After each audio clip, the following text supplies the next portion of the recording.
The assassination of Gianni Versace, American Crime Story, profiles spree killer Andrew Cunanan, played with mesmerising intensity by former Glee star Darren Criss, whose cross-country path of destruction earns him a spot on the FBI's 10 most wanted list before his murder of international fashion icon Gianni Versace, Edgar Ramirez, in 1997.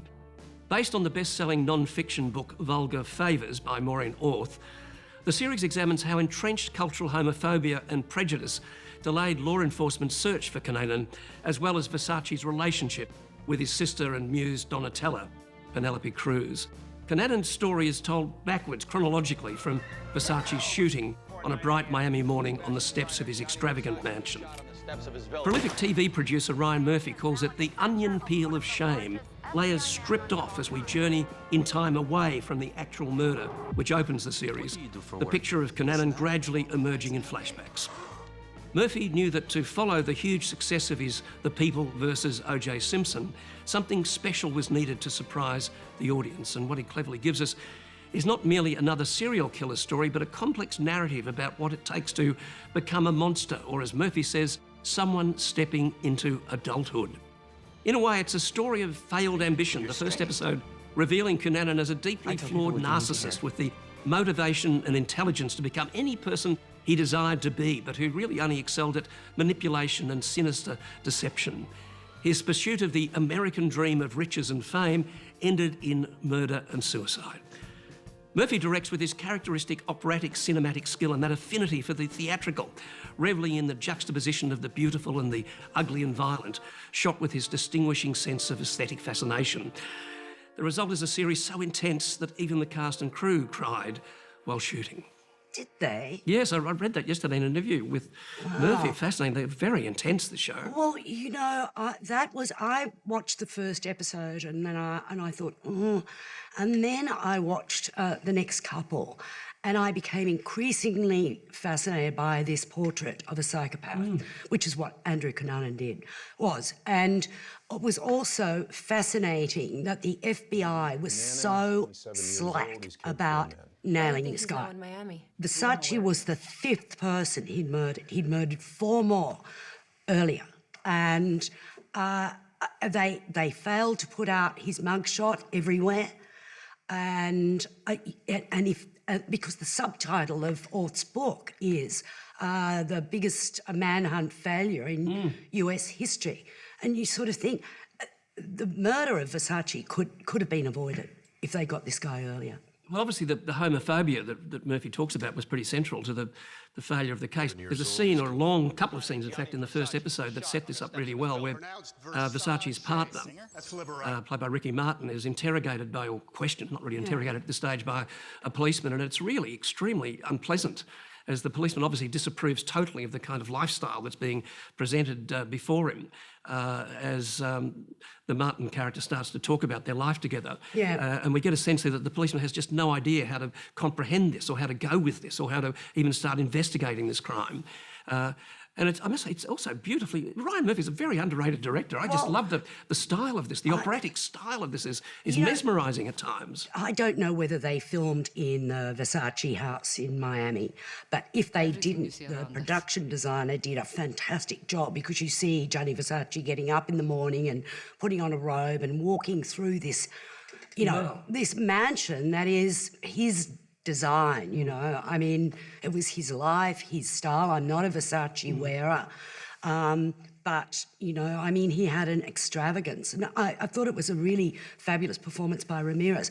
But the real performance in this is by Darren Criss, and this is absolutely a career-making performance from him. I think he's absolutely wonderful. He is quite extraordinary. I felt that it's also really sad, so I can actually understand the crew being upset by this, because it's shocking, it's fascinating, but ultimately it's actually really sad.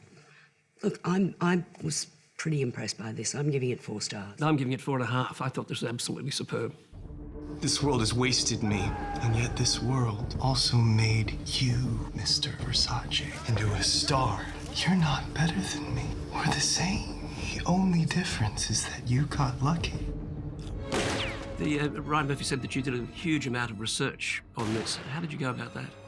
Well, that's a relative term considering that there wasn't a whole lot to go on. From what there was to go on, you dive in pretty hard on that. But the show is based off of Maureen Orth's book, who was a journalist for Vanity Fair, and that book, Vulgar Favors, is a really expansive exploration of all the events leading to the assassination of Gianni Versace, but also, of course, the other murders that happened during the spree killing and their lives and their story and Andrew's background. I mean, it's this extensive collection of information that without which I don't really know what else we could go on other than just the facts from police records. But because Andrew was so many different people throughout his life, to so many different people, all the accounts kind of go in and out. But so it's hard to pin him as one person or to get really to understand who he was at his core. But that kind of gave me a safety net because it's, as an actor, you can kind of play with that. You can exist in these different realms, just like we all do. We're all different people to our authority figures, to our parents or family, to our lovers, to our coworkers. I mean, we exist in different realms. Probably not at the same extremes